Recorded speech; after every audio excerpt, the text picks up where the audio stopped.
go ahead and join me on the mat. What you'll need today is some props. So you might like to have a blanket and a bolster. You could have blocks if that helps you as well. So yoga block is right here. So what we're going to do is start with a restorative pose called legs up the wall. So I want to show a couple variations of this pose because this is just one of those poses that most people think is pretty amazing, and then you have just a couple people who think it's not so amazing, and there's reasons for that. And I don't want people to not do the pose just because they think it's not for them because it hurts when they do it or whatnot. So I'll show you a couple variations using some props that will help all different bodies. So at the basic level, you'll just need to take your mat and bring it to a wall. Okay. And you can have some props just next to you so that they're easy to grab. And so you're going to sit sideways against the mat. Okay.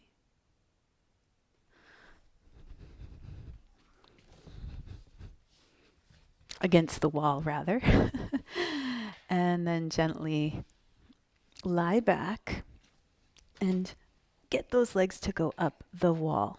So the first thing to notice is that your butt might not be touching the bottom of where the wall and the floor meet, and that's completely normal. So you don't want to force your seat to be right up against the wall. In fact, if you have really tight hamstrings, tight lower back, it's going to feel like you can't really even straighten your legs. Then you definitely want to wiggle back at least 6 to 12 inches. And if that's still not good enough, you'll want to go to the next level, which is pushing your feet into the ground, lifting your hips, sliding a yoga block or a cushion, a small cushion under your low back. And then if your head goes too far back, you might need just a light padding or pillow or folded yoga blanket underneath your head. So settling in here.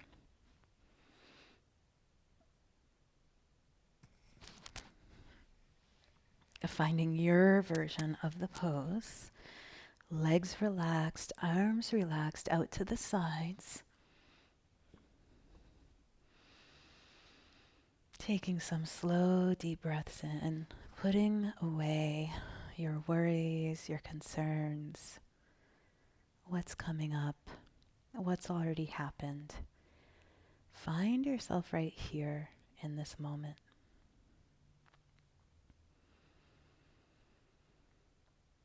And allowing your breath to expand from belly into ribs, into chest. Exhale from chest to the ribs and to the belly. Inhale belly and ribs and chest. Exhale chest and ribs and belly softening.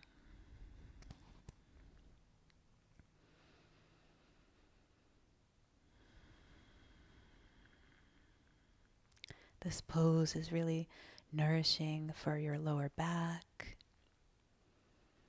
for any neck or shoulder issues, helping to align your spine.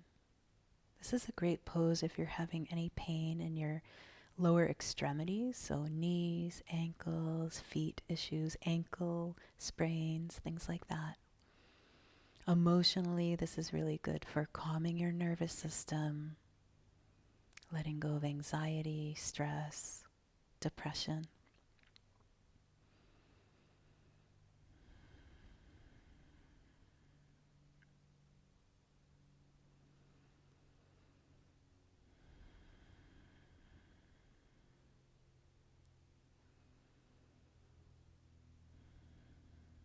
So breathing, relaxing, surrendering. Nothing to do here, nowhere to go. Let yourself just be still. Everything that needs to be done will get done. Taking this time for you is going to give you so much more energy, so much more time. Believe it or not, taking this time is going to give you more time to get done what you need to, because you'll be more relaxed.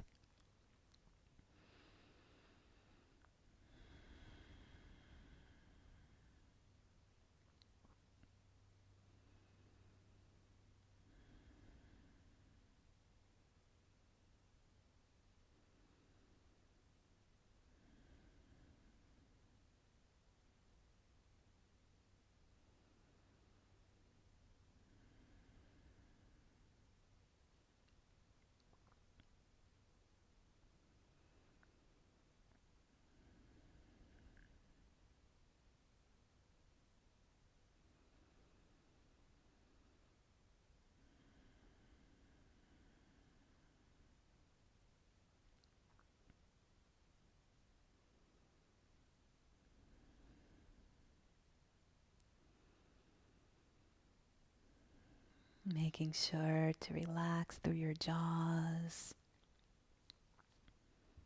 cheeks, softening your eyelids, forehead. Let your whole face relax. Let the shoulders and arms be heavy. Letting go.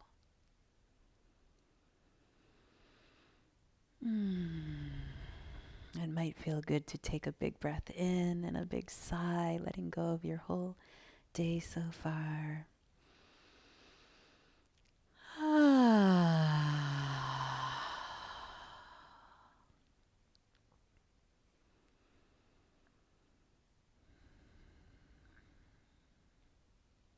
And from here, we're going to bend the knees and start to roll off to the side. That's really the way to come out of legs up the wall pose.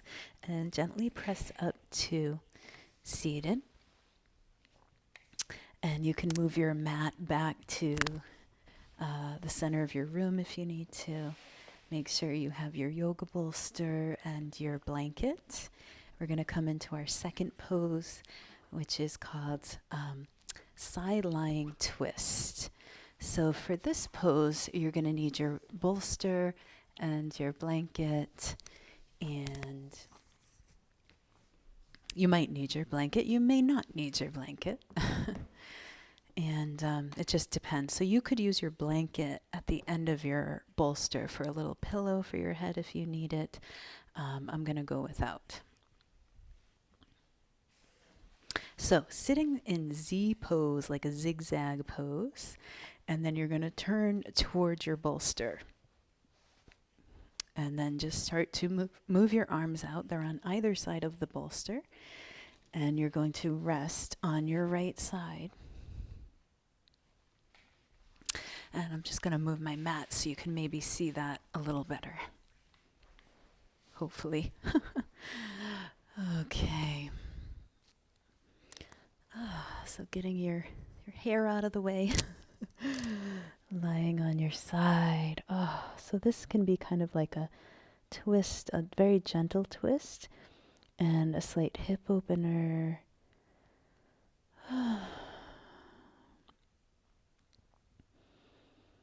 So there's nothing wrong with doing more moving type of yoga practices, but if you want to have a full yoga practice, it's really good to take days of restoration. So examples of that would be if you're a woman who's still having a cycle, it's a really good time to do your restorative yoga practices like this class, like restorative yoga, and more things like yin yoga, which are a little bit softer and more nurturing and nourishing. So those are times when our body needs rest. So the problem here in this world is that people think rest is sleeping, right? It's either, well, I got enough sleep, or, oh, I'm going to sit on the couch and read all day, so isn't that resting? Not necessarily. That's more of a escape. With restorative yoga, you're doing so much more. You're breathing. You're tapping into your thoughts. You're working with your thoughts by noticing them and sifting through what's worth keeping, what's worth giving away, what's worth transforming. And the biggest benefit from restorative is for the nervous system. So obviously, no, you're not going to get a workout from restorative yoga. And this is why a lot of people kind of fail at restorative yoga, because they think it's not for them, since it's not doing lots of moving, and they think that they can't feel anything unless they're moving, which is not true, because I used to be that kind of person, and I can tell you my life is so much better now that I've slowed down. And of course, I still like to do, I'm always doing something, whether it's baking, cooking, doing my work for the day, and then doing my exercise and all those things that I love to do.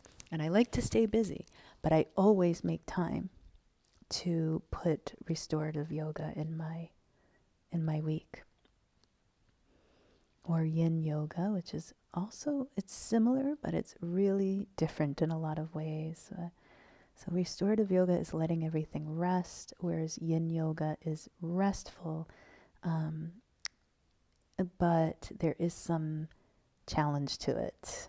And you'll have to come to our Monday class on Zoom at 5 to know exactly what I mean by that. So there is some challenge, but it's very simple and it's very easy physically. So let's slowly press up from here. And whenever you come out of restorative poses, you want to come out nice and slow so that you're not shocking your nervous system. And then we'll just switch sides. So get up on the knees, sit on your other hip. So your hip is facing the short end of your bolster. Bring your left hand on one side, your right hand on the other side. Face your bolster, start to lay down, and then turn your head towards where your knees are. And we'll stay in this pose for about 2 minutes or so.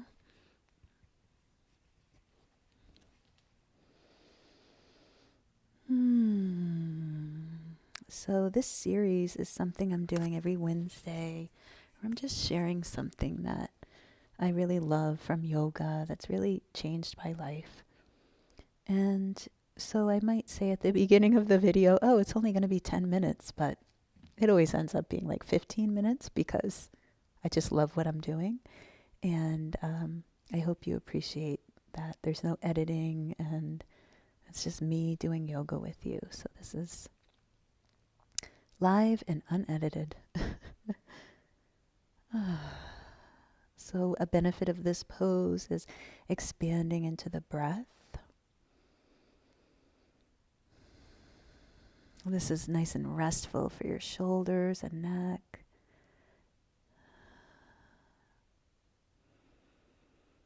And the side poses where you do one side and then the other side, that can be very balancing for the mind. So if you're feeling a bit scattered and all over the place, this is a great pose to do.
Let's take another deep breath and a big sigh out through the mouth.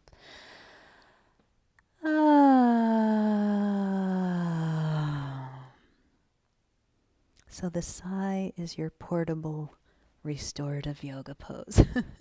Slowly rise up. You can bring it anywhere you want. You can sigh. And sighing, a new study just came out where they said that sighing, the sighing breath that we do in yoga, is more stress relieving than mindfulness meditation. So that's pretty cool, I would say, because mindfulness meditation could take a while, right? But a sigh takes 1 second. Okay, just gotta fix that microphone. The hair is always getting in the way.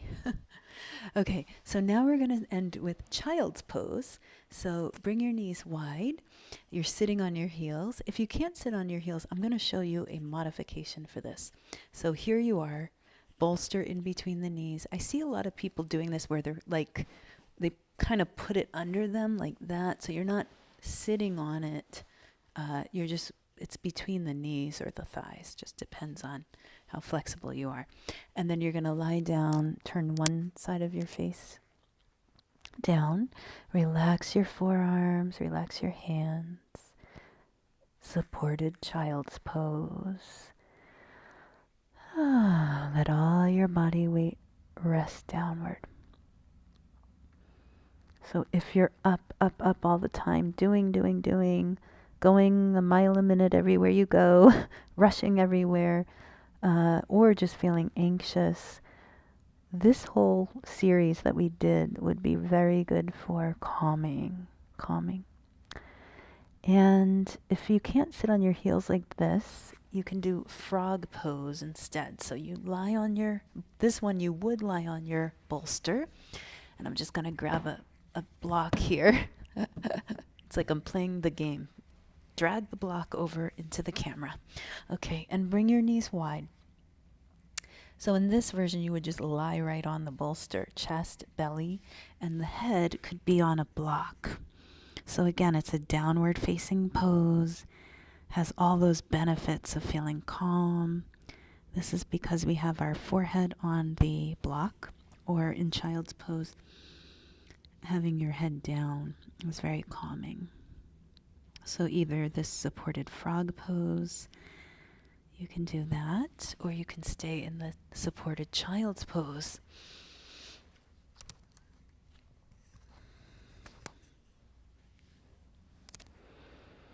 And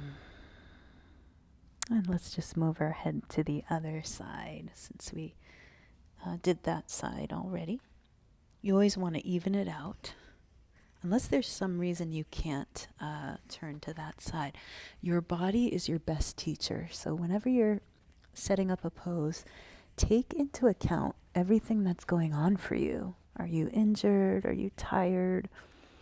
Are you tight in a certain place? You might be trying to prevent an injury that you've had before. So there's lots of reasons why your pose should look a lot different than anybody else's pose. And how you do the pose is perfect, and how you do the pose is right. You're your best teacher. Your body is your best teacher.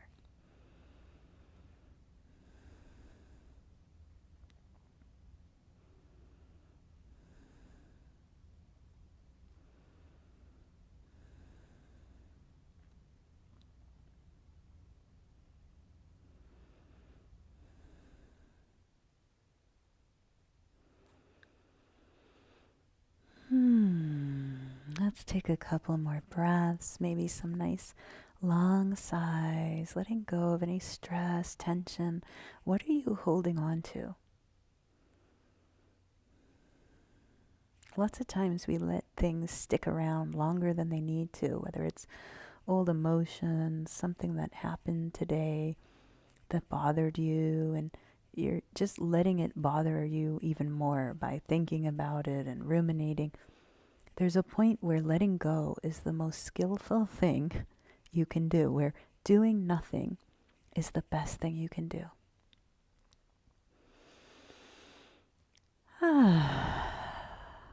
And then slowly rising up. Always slow, you don't want to get a head rush. And let's come to final resting pose, Savasana. So for Savasana, my basic setup that I always recommend is a bolster under your knees, or you could have nothing under your knees if that feels better. But this usually feels pretty good for the back. And blanket might be nice under the head. So settling in for final resting pose, Savasana. Letting go of your practice today, this short restoration for your mind, your body, your soul.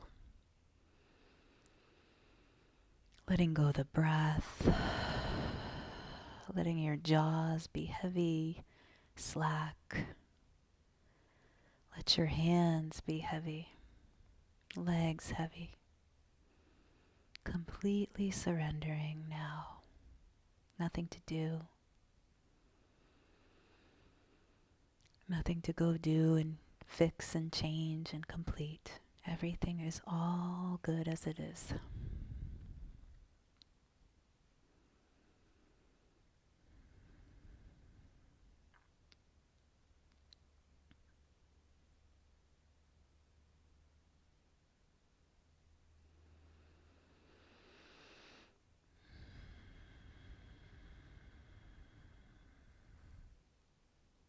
And you can stay resting here in Savasana as I sit up and read you a poem to close out our class today.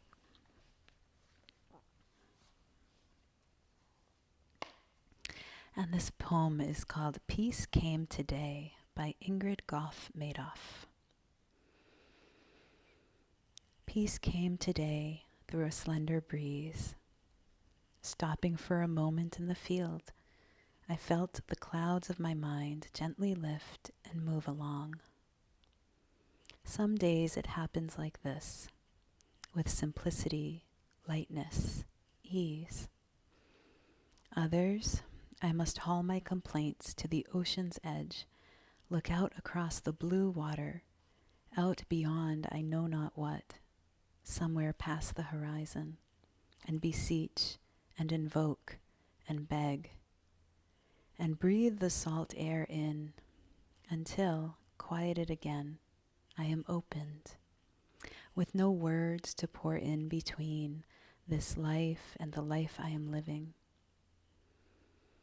Nothing left to long for, nothing left to say.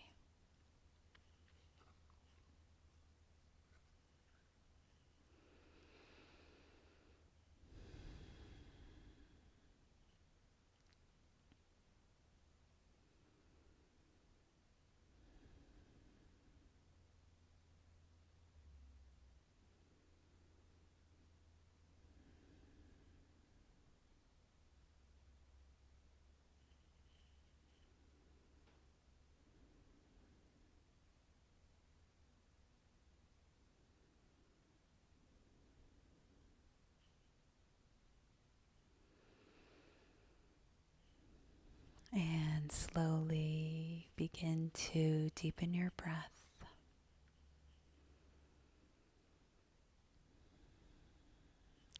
Wiggle your toes and your fingers, starting to wake up again.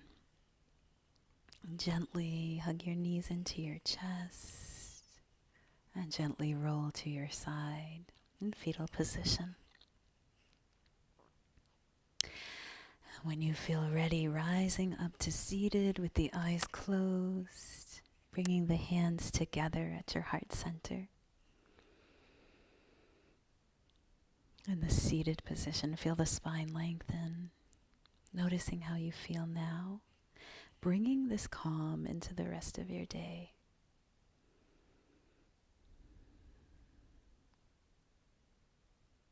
And let's Om together if you'd like. Take a deep breath in.